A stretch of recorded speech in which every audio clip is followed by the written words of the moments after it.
நான் உங்கள் வேணும் பாலகிருஷ்ணன். இப்போ பார்த்தீங்கன்னா 1964ஆம் ஆண்டு தனுஷ்கோடியில் ஏற்பட்ட ஒரு பெரிய புயலால் தனுஷ்கோடிங்கிற ஒரு நகரமே அழிஞ்சு போச்சு. அது போய் வந்து நம்ம ஸ்டெப் பை ஸ்டெப்பாக பார்க்க போகிறோம். அதுக்கு மேலே பார்த்திங்கன்னா வந்து ராமேஸ்வரம் பக்கத்தில் இருக்குது. ஸோ ராமேஸ்வரத்துலேருந்து பார்த்திங்கன்னா ஒரு கரெக்டாக 25 கிலோமீட்டர் தூரத்தில் இருக்குது. இது பார்த்திங்கன்னா வந்து அந்த காலத்தில், அதாவது ஒரு 200 ஆண்டுகளுக்கு முன்னால் பார்த்திங்கன்னா இது வந்து பெரிய ஒரு வாணிபத்தலம். வெள்ளக்காரங்க என்ன பண்ணியிருந்தாங்கன்னா வந்து இது வந்து சென்னை, தூத்துக்குடி, அதுக்கு அடுத்தபடியாக வந்து தனுஷ்கோடி ஏற்படுத்தியிருந்தாங்க. அன்றைக்கி நிறைய பேர் பார்த்திங்கன்னா நிறைய மக்கள் வந்து தூங்கிட்டு இருந்திருக்காங்க. அவங்களுக்கு தெரியாது நம்ம வந்து காலையில் இறந்துடணும்னு. ஸோ அப்படி வந்து பொழுது வந்து அதாவது இரவை நோக்கி போயிட்டு இருக்குது. இரவை நோக்கி போயிட்டு இருக்கும் பார்த்திங்கன்னா வந்து தலைமன்னாரில் பார்த்திங்கன்னா 150 கிலோமீட்டருக்கு ஸ்பீடில் வந்து புயல் அடிக்குது. அதுலேருந்து பார்க்கும்போது வந்து தலைமன்னார்லேருந்து அப்படியே மெல்ல மெல்ல நகர்ந்து அப்படியே வந்து தனுஷ்கோடி நோக்கி வரும்போது பார்த்திங்கன்னா 250 கிலோமீட்டர் ஸ்பீடில் வந்து காற்றும் புயலும் சேர்ந்து வருது. இதனால் என்ன ஆகுதுன்னா வந்து ஃபஸ்ட்டு வந்து அங்கே இருக்க கரண்ட் கனெக்ஷன் எல்லாமே கட் ஆகுது. ஸோ வந்து இதனால் வந்து வெளி உலகத்துக்கு வந்து அவங்க வந்து தொடர்பு கொள்ள முடியாமல் போயிட்டுருக்கு. ஸோ ட்ரெயினும் போயிட்டு இருக்கும்போது என்ன ஆகுதுன்னா வந்து விளிம்பினுடைய ஒரு எஜ்ஜில் போயிட்டு இருக்கும்போது அங்கே ஒரு பெரிய புயல் காற்றோடு சேர்ந்து வந்து தண்ணி வந்து என்ன ஆகுதுன்னா சூழ்ந்து அப்படியே அந்த ட்ரெயின் அப்படியே உள்ள கவுக்குது. ஸோ ட்ரெயினில் இருந்து 110 பேர், அதில் 45 பேர் பார்த்திங்கன்னா வந்து வட இந்திய மாணவர்கள். ஸோ எல்லாருமே பாக்கி உள்ளவங்க எல்லாமே பார்த்திங்கன்னா லோக்கல் பேசஞ்சர்ஸ். ஸோ எல்லாருமே வந்து கடலுக்குள்ளே போய் விழுதாங்க. என்ன ஆகுது, என்ன நடந்துச்சுன்னு தெரியல. அப்படியே சப்த நாடிகளும் அப்படியே அடங்குது. இதில் பார்த்திங்கன்னா அந்த மக்களுக்கும் வந்து என்ன ஆகுதுன்னா, மக்களுக்கும் வந்து பார்த்திங்கன்னா அப்படியே வந்து புயல் வருது. புயல் வந்ததுக்கப்புறமாட்டு அதில் இருக்க சிறிய குழந்தைகள், தாய்மார்கள், கர்ப்பிணி பெண்கள் எல்லாருமே அப்படி இறக்க நேரிடுது. அதுக்கப்புறமாட்டு பார்த்திங்கன்னா மறுநாள் விடியும்போது பார்த்திங்கன்னா அந்த நகரமே ஒரு பெரிய சின்ன பின்னமாக சிதிலடைஞ்ச நிலையில் இருக்குது. இதில் பார்த்தீங்கன்னா நடிகர் ஜெமினி கணேசனும் சாவித்திரியும் அங்கே வந்திருக்கிறாங்க, ஷூட்டிங் ஆட்டி வந்திருந்தாங்க. அவங்க என்ன பண்ணியிருக்காங்கன்னா நைட்டு போல் வந்து அங்கே தான் இருந்திருக்கிறாங்க. அந்த டிசம்பர் 22 அன்றைக்கி வந்து ஜெமினி கணேசன் என்ன சொல்கிறாருன்னா வந்து சாவித்திரிகிட்ட நம்ம கிளம்பலாம் அப்படிங்கிறாரு. ஆனால் வந்து சாவித்திரி என்ன சொல்கிறாங்கன்னா வேண்டாம் அப்படிங்கிறாங்க. ஆனால் ஜெமினிகேஷன் சொன்னதோடைய ஒரு கட்டாயத்தோடைய பேரில் அவங்க வந்து கிளம்பியிருந்தாங்க. கிளம்பினதுக்கப்புறமேட்டு வந்து அவங்க வந்து பாம்பன் போய் சென்றடைஞ்சாங்க. பாம்பன் போய் சென்றடைஞ்சதுக்கப்புறமேட்டு பார்த்திங்கன்னா வந்து சரியான காற்று. ஏன்னா அவங்க நைட்டு கிளம்பும் போதே பார்த்திங்கன்னா காரணம் என்ன வந்து எதுக்கு ஜெமினிகேஷன் சொல்லியிருக்காருன்னு பார்த்திங்கன்னா வந்து சரியான காற்று, அதாவது புயல்லாம் வந்து இப்போ சரியான காற்றுடைய அளவு வந்து அதிகமாக இருந்திருக்குது. அது நிறைய ஊழல் மாதிரி இருந்துச்சு. அப்புறம் படத்தில் இருக்கிற மாதிரி சீன்ஸ்லாம் இருந்ததுனால வந்து ரொம்ப பயந்து தான் வந்து கிளம்பியிருக்காரு.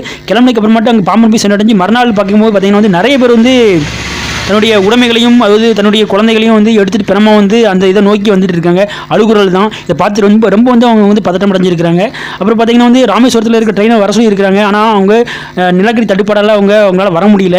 அதுக்கப்புறம் பார்த்திங்கன்னா அங்கே அப்போ இருக்கிற முதலமைச்சர் வந்து அங்கே வந்து பார்வையிட வந்திருக்காங்க. அவங்க தான் பக்தவச்சலம் தான் அவங்க அப்போ முதலமைச்சராக இருந்தாங்க. அவங்க பார்வையிட வந்தாங்க. ஸோ அவங்கள்ட்ட சொல்லிவிட்டு அதுக்கப்புறமேட்டு தான் வந்து இவங்க வந்து அவங்களுடைய அரண்மனை பேரில் தான் வந்து ஸோ ராமேஸ்வரம் வந்து மதுரைலேருந்து வந்து ஃப்ளைட்டில் வந்து சென்னைக்கு வந்திருக்காங்க.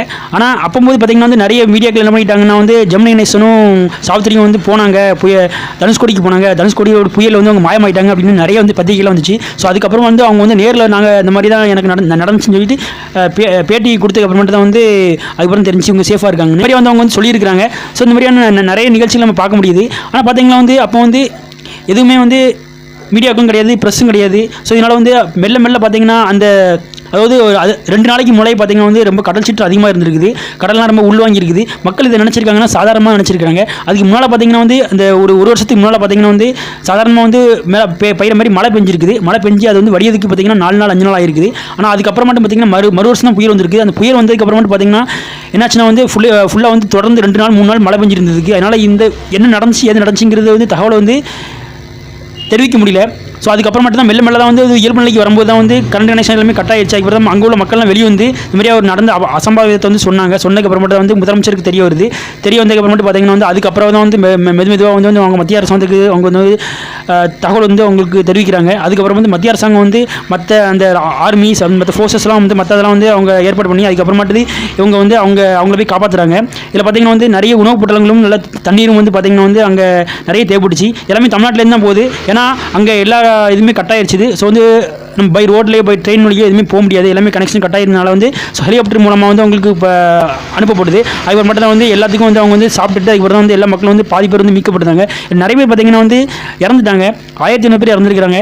ஏன்னா இந்த நேரத்தில் பார்த்திங்கன்னா வந்து அவங்களுக்கு என்ன நடந்திருக்கும் எது நடந்திருக்கும் தெரியாது.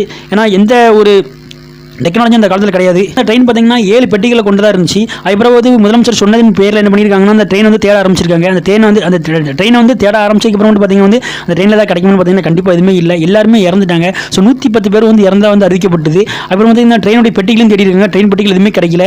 ஒரு சில பொருட்கள் மட்டும் தான் கிடச்சிருக்குது. மற்ற எல்லாமே பார்த்தீங்கன்னா வந்து தண்ணியோட தனியாக கலந்து கடலில் போயிடுச்சு. ஸோ இன்னமும் பார்த்தீங்கன்னா வந்து அதில் பார்த்தீங்கன்னா அதாவது பாதியை எல்லாமே சிதலடைஞ்ச நிலையில் வந்து ரயில்வே ஸ்டேஷன்லேருந்து எல்லா அந்த பில்டிங்கும் காணப்படுது. அதில் இருக்கிற மக்களும் இன்னும் வந்து பார்த்தீங்கன்னா இன்னும் ஒரு சில பேர் வாழ்ந்துட்டு இருக்காங்க. ஏன்னா அவங்கெல்லாம் வந்து தன்னுடைய ஒரு எப்படி சொல்கிறது ஒரு வாழ்வாதாரமாக அதை நினைக்கிறாங்க. அதனால வந்து அவங்க வந்து இன்னமும் வந்து அது அந்த நகரத்தை விட்டு அவங்களால வெளியே வரதுக்கு மனசு இல்லை, அதனால் வாழ்ந்துட்டு இருக்கிறாங்க. இப்போ பார்த்தீங்கன்னா நீச்சல் வீரர் ஒருத்தர் காளி அப்படிங்கிற ஒருத்தர் வந்து நிறைய பேருடைய உயிரை காப்பாற்றுறாரு. அது நிறைய பேர் வந்து ஆழிப்பெருகில் நிறைய பேர் வந்து முங்கி இறந்துட்டாங்க. நமக்கு தெரியும் சுனாமி. ஸோ அந்த சுனாமி நடக்கிறதுக்கு முன்னால் பார்த்தீங்கன்னா வந்து 60 வருஷத்துக்கு மேலே, கரெக்டாக எக்ஸாக்டாக 60 வருஷத்துக்கு மேலே பார்த்தீங்கன்னா வந்து இந்த நிகழ்ச்சி நடந்திருக்கு. இந்த நிகழ்ச்சி நடக்கும்போது பார்த்தீங்கன்னா வந்து எல்லாத்துக்கும் வந்து பார்த்தீங்கன்னா வந்து எல்லா மக்களும் வந்து அந்த தண்ணியோட தனியாக வந்து கலந்து மாயமாக போயிட்டாங்க. இன்றளவும் பார்த்தீங்கன்னா வந்து இது திரும்பியும் வந்து இதை என்ன பண்ணுறாங்கன்னா ரெக்கவர் பண்ணுறதுக்கு வந்து நம்ம தமிழ்நாடு கவர்மெண்ட்டும் மத்திய கவர்மெண்ட்டும் என்ன பண்ணுறாங்கன்னா நிறைய வந்து இதுக்கு வந்து செலவழிச்சிருக்காங்க. அப்புறம் பார்த்திங்கன்னா வந்து இதுக்கு வந்து தேசிய நெடுஞ்சாலையில் வந்து போகிறதுக்கு ஏற்பாடுகள் நடந்துகிட்டு இருக்குது. ஏன்னா இருந்தாலுமே பார்த்திங்கன்னா வந்து பழைய நகரம் வந்து போனது தான். அதில் ஒரு 3 கிராமங்கள் வந்து தொலைஞ்சிருச்சு. ஸோ சொன்ன மாதிரி பார்த்திங்கன்னா வந்து இப்போ இன்றைக்கி வந்து இந்தியாவுடைய மேப்பில் இருந்து பார்த்திங்கன்னா தனுஷ்கோடி இல்லை, அதான் உண்மை. அது ரொம்ப வருந்தத்தக்க விஷயம். ஏன்னா எத்தனையோ மக்கள், எத்தனையோ உயிர்கள் அதாவது தன்னுடைய ஃப்யூச்சரை நோக்கி அவங்க இருந்திருப்பாங்க. ஸோ நம்ம இப்படிலாம் வாழணும், இப்படிலாம் இருக்கணும் அப்படிங்கிற மாதிரி நினச்சிருப்பாங்க. ஆனால் எல்லாருமே பார்த்திங்கன்னா வந்து அது வந்து கனவாகவும் காற்றுல கலைஞ்சியும் இயற்கை வந்து அவங்க வந்து அப்படியே வந்து மொத்தமாகவும் இழுத்துட்டு போயிட்டு அப்படின்னு சொல்லணும். ஸோ இந்த வீடியோ இதோட முடிச்சுக்கிட்டேன். இந்த வீடியோவை பற்றி நீங்கள் எதாவது நினச்சிங்கன்னா கமெண்ட் பாக்ஸில் கமெண்ட் பண்ணுங்கள். இதோடைய பார்ட் 1 பார்த்திங்கன்னா வந்து டிஸ்கிரிப்ஷனில் கொடுத்துருக்கேன், பாருங்கள். இதே போல் மற்றொரு வீடியோ வந்து உங்களை வந்து சந்திக்கும் போது வந்து வீடியோ பெறுது உங்கள் அன்பு பாசன். தேங்க்யூ. Heads of.